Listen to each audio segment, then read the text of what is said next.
असदुद्दीन ओवैसी की party AIMIM ने बिहार में महागठबंधन के लिए बड़ी मुश्किलें खड़ी करनी शुरू कर दी हैं। एआईएमआईएम ने सीवान लोकसभा सीट से दिवंगत शहाबुद्दीन की पत्नी हिना शाहब को समर्थन देने का ऐलान किया है।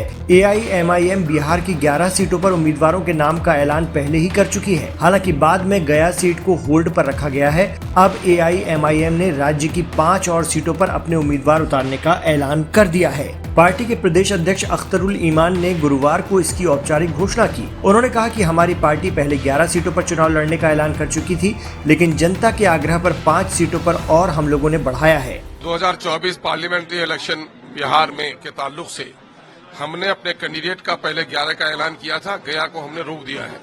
10 पहले हमारा ऐलान शुदा है। आज हम 5 जगहों का ऐलान, चूंकि कार्यकर्ता वहां के हैं, आम जन हैं और संगठन के पदाधिकारी भी हैं और हमें वहां अच्छे कैंडिडेट भी मिल रहे हैं, इसलिए हम 5 जगहों का ऐलान कर रहे हैं। वो है काराकट है, पाटलिपुत्रा है, गोपालगंज है, शिवहर है और दरभंगा है। मधुबनी का मामला भी काफी दबाव है वहां से, उसके वो अंडर कंसिडरेशन है, उसके बारे में फैसला हम लोग जल्द ही ले लेंगे। और हम लोग बड़ी मजबूती से, हमारी ख्वाहिश थी, हमारी गुजारिश भी थी कि इंडिया गठबंधन वाले हमें अपना पार्टनर बनाएं। हम कभी नहीं चाहते कि समाज को तकलीफ पहुंचाने वाली ताकत जीते, लेकिन ये लोग मुस्लिम को कहीं भी उठ खड़े होने नहीं देना चाहते हैं। इसलिए हमारी अब लड़ाई है कि इन 77 सालों तक हम लोगों ने देखा है, जिनके साथ चलकर गए हैं उन्होंने हमें धोखा दिया है। अब बगैर अपने पांव पर खड़े हुए हम अपने मसले का हल नहीं कर सकते हैं। यही वजह है कि पार्टी इधर कदम बढ़ा रही है।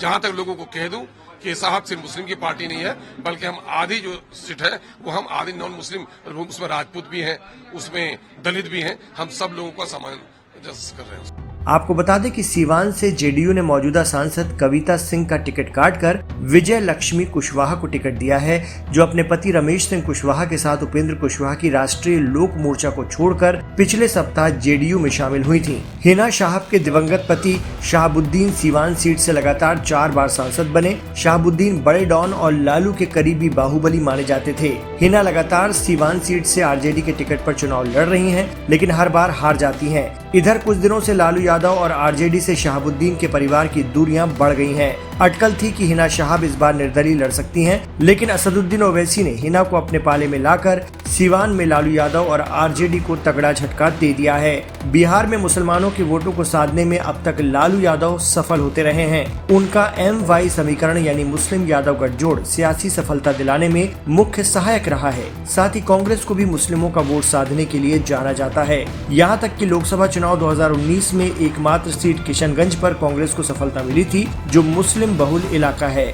ऐसे में अब एआईएमआईएम के कई सीटों पर उम्मीदवार उतारने से आरजेडी कांग्रेस को बड़ा झटका माना जा रहा है।